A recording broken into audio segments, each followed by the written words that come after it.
These are the tribulations of Paulette.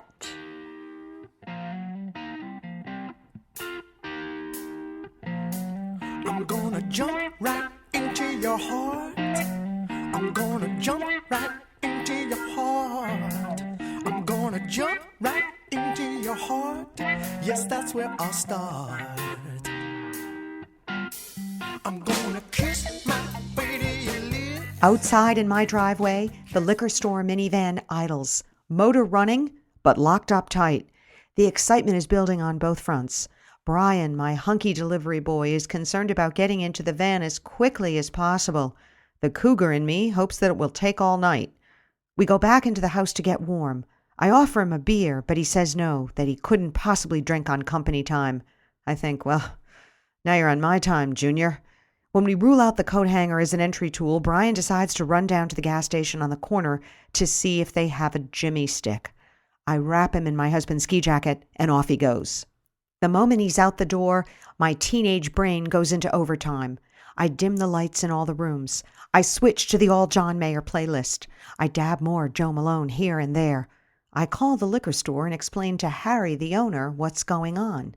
Harry isn't too worried, as I was Brian's last delivery. Tell the kid to take his time, Harry jokes. Tell him to stay as long as he wants. Great minds think alike, Harry. Now, I must tell you that several years ago I figured out that cocktails are like breasts. One isn't enough, and 3 are too many. Tonight, though, I find myself gazing longingly at the remains of my second drink when my cell phone rings, and it's Dolly, my best friend. There is a lot I'm going to tell you about Dolly, but first let me say that when Dolly calls, it's hard to get a word in edgewise. In her charming diarrhea-at-the-mouth kind of way, she tells me what she's been up to all day and that she's coming over right now for a drive-by. A drive-by is when Dolly drives her big old white guzzler right up to my back door. I bring her a cocktail and we chat. She never leaves her car, making it years since I've actually seen her legs. But now I'm running out of time, and Dolly's going to ruin my night. Throwing caution to the wind, I pour myself the third breast, along with a huge solo breast for Dolly. I grab my coat and go outside to wait for the drive-by.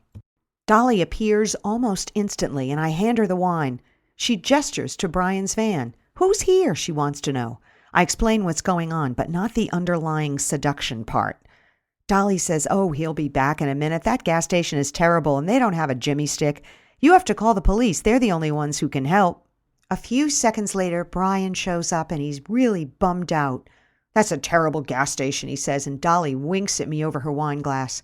I introduce them, and I can see Dolly sizing him up.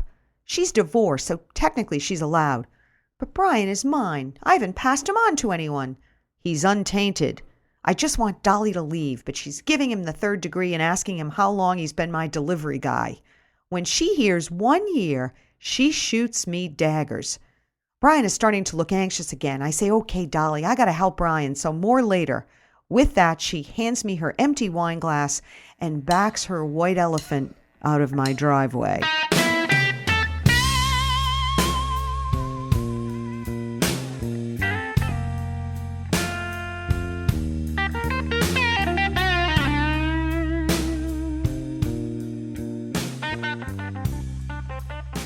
Back in the house, there's a text waiting for me from Dolly, who has smelled a rat. Looks like Brady, it says, minus paycheck. Brian now has his head in his hands on my kitchen counter. This day, he tells me, is just not going to end. I got a horrible grade on a controlled substances exam this morning. I lost my apartment this afternoon, and I may have to move home with my parents. Now I'm locked out of the company car. Could things be worse? Oh, won't you just please have a beer and relax, I insist. By the way, I say, I called the liquor store while you were gone, and Harry doesn't mind at all. Horrified, Brian interrupts me. You called the store? Oh, my God, he moans. They'll think I'm an idiot. Now, Brian has his head in his hands again, and I realize to my shock that he is kind of crying. His shoulders are heaving, and he won't look up. I feel an internal cringe. Common sense washes over me in a wave. I feel like a complete old fool. I turn up the kitchen lights, pour Brian a big glass of house brand Lactaid chocolate milk, get him a tissue, and pat his back. I even feel kind of guilty. What the hell am I doing ordering absinthe anyway? Brian is just a kid. He's somebody's boy. And this boy slurps his lactose-free chocolate milk gratefully as I dial the phone number to the Brookline Police.